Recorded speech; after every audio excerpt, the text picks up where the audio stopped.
¿Qué tal? Bienvenidos a la unidad 2, neurodesarrollo de la anatomía motora.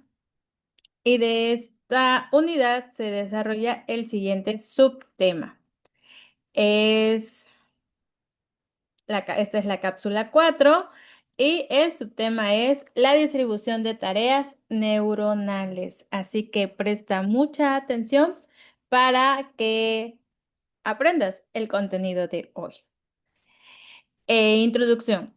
El neurodesarrollo de la anatomía motora es un proceso continuo que comienza en la gestación. Desde ahí parte todo, desde el embrión, el feto, y culmina en la edad adulta, involucrando la maduración de estructuras neurológicas como el tronco encefálico, el cerebelo y la corteza cerebral para el control del movimiento. Las que es a lo que le llamamos la cuestión motora o la motricidad, es el movimiento. Las etapas incluyen la desaparición de reflejos primarios en la infancia temprana para dar lugar al control postural voluntario. Es importante comentar aquí que en la etapa de 0 a 6 años, 10 años, el cuerpo es demasiado flexible. Conforme pasa el tiempo y llegas a la juventud, a la adultez, bueno, la flexibilidad se va perdiendo y se va ganando fuerza. Entonces, todo esto seguido de la adquisición progresiva de habilidades motoras gruesas y finas. En un inicio, cuando se es bebé, bueno, primero se aprende a gatear, después a caminar y otras destrezas manuales. Pero en realidad, ¿qué es la distribución de tareas neurales? Bueno, esto se refiere a la especialización funcional de diferentes áreas y redes del cerebro para llevar a cabo tareas específicas, aunque estas funciones rara vez dependen de una sola región aislada, sino de la interacción del circuito neuronal. Ahora, esta distribución está integrada de la siguiente forma y les comentaré eh, la distribución y su función. Empezamos con especialización funcional. Ciertas regiones cerebrales están optimizadas para funciones particulares. Por ejemplo, el lóbulo occipital se encarga principalmente del procesamiento visual, mientras que el lóbulo temporal está implicado en la audición y la memoria. Ahora, más adelante voy a mostrar un gráfico, una imagen donde podrás atender estos lóbulos, el lóbulo occipital, el lóbulo temporal y otros lóbulos que integran el cerebro.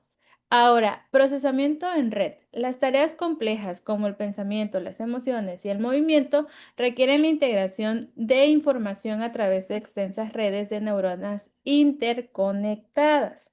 Las neuronas individuales reciben señales, las integran y comunican la información a otras células diana, que estas nos llevan a los músculos, glándulas u otras neuronas. Así que es un trabajo de células neuronales, de células gliales, de células diana en nuestro cerebro, que ejecuta pues estas órdenes para que nosotros tengamos movimiento.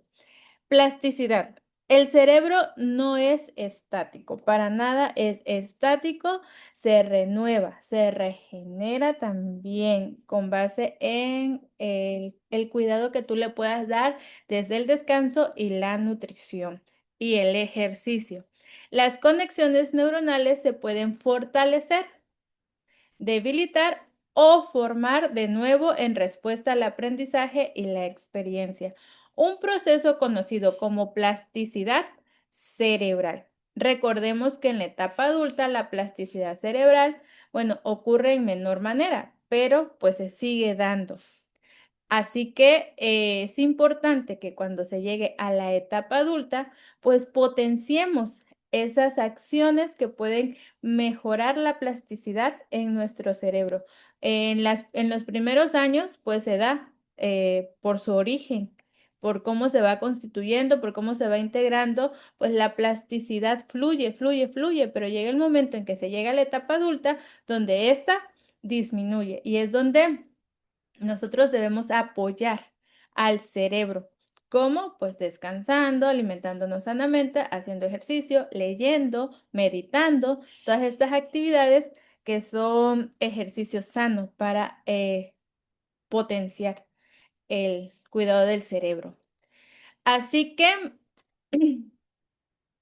sigamos avanzando y llegamos a diferentes áreas de la corteza cerebral tienen roles específicos. Ya habíamos hablado del lóbulo frontal y del lóbulo temporal, pero lo volveremos a mencionar. Aquí, el lóbulo frontal es el control del movimiento, funciones ejecutivas, resolución de problemas y manejo de emociones.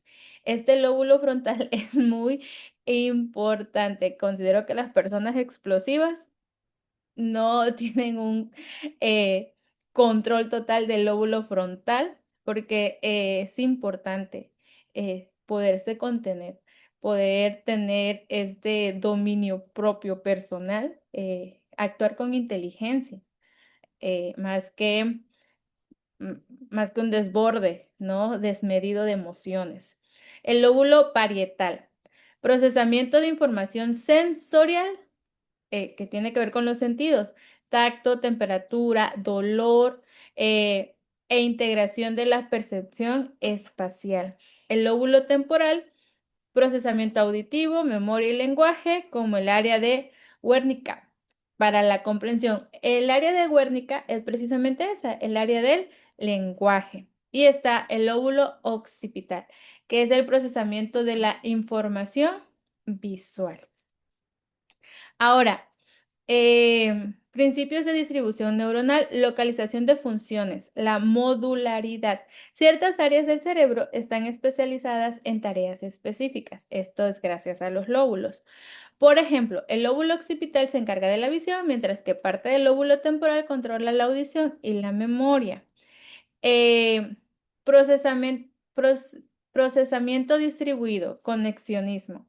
Aunque existen áreas especializadas, las funciones cognitivas, es decir, las funciones del conocimiento, del pensamiento, de la memoria, del lenguaje, no dependen de una sola región, sino que son el resultado de actividades coordinadas de extensas redes neuronales que se comunican entre sí. Recordemos, este es un dato importante. Las neuronas se comunican con otras células, con las células gliales, con las células diana, para hacer esta red de comunicación y mandar estas acciones a nuestra área cognitiva, a nuestra área motora, a nuestra área de emociones. Literación hemisférica. Los hemisferios cerebrales derecho e izquierdo también muestran especialización. El izquierdo suele dominar las tareas verbales y analíticas, mientras que el derecho sobresale en la percepción espacial, la música y lo creativo. Ya lo había comentado en cápsulas anteriores e incluso les dejé una pequeña actividad que era analizarse. Hay test por ahí que te ayudan a identificar cuál es tu hemisferio desarrollado. Si has desarrollado más el izquierdo o has desarrollado más el derecho o eres de los pocos beneficiados que potenciaron sus dos hemisferios en un equilibrio perfecto. Bien, seguimos avanzando. Está la plasticidad neuronal. El cerebro tiene una notable capacidad de plasticidad y vaya que es notable, lo que significa que puede reorganizar sus conexiones neuronales y, en cierta medida, reasignar tareas a diferentes áreas, especialmente tras una lesión. Bueno, aquí también podemos hablar de lesiones físicas. Ahora, mencionábamos una lesión importante que es el no descansar, el no dormir, hace que tu cerebro pues se lesione, se enferme, se dañe, se desconfigure. Entonces, en la medida en que tú descanses, pues tu cerebro se regenera por medio de esto, la plasticidad neuronal. Pero también, si en un dado caso se llegara a lesionar por una situación mayor, como un accidente, un golpe, pues entendemos que también de alguna forma se puede restaurar. ¿En qué? En sus funciones, ¿no? Poco a poco, con terapias, ir volviendo a tus funciones habituales. ¿Cuántos después de un accidente no pierden la posibilidad del habla? Entonces llegan a terapia y poco a poco, con paciencia eh, y también pues siendo recurrentes en las terapias, pueden regenerar eh, la posibilidad del habla. Y por mencionar algo, otras, también otras funciones, muchas personas han sufrido accidentes y pueden perder la vista y con el tiempo recuperarla. Esto tiene que ver con la plasticidad neuronal. Y bueno, aquí está. Aquí en esta imagen podemos ver el lóbulo frontal, que es la parte de aquí adelante, el lóbulo parietal, temporal, occipital, es el que está muy cerca de, más bien es vecino del cerebelo, el lóbulo occipital. Y en esta tabla coloqué precisamente pues las tareas neuronales principales que ejecutan cada uno de los lóbulos, que ya lo hemos platicado con anterioridad. Ahora, conclusión. Las tareas neuronales se distribuyen en un sistema altamente organizado que combina la especialización regional con la integración a través de redes, a través de estas conexiones que tienen las células gliales, las células dianas con las neuronas. Y entonces, lo que resulta en la complejidad de la cognición y el comportamiento humano. Así que mi invitación sigue siendo la misma. Es importante que te cultives en el área del saber, que leas, que te documentes, que puedas aprender constantemente, que puedas meditar, que puedas descansar para que tu cerebro tenga un funcionamiento óptimo. Sobre todo ustedes y yo que estamos dedicados al área del saber, a compartir conocimientos con otras personas. Así que hasta aquí la cápsula 4. Nos vemos en una siguiente cápsula.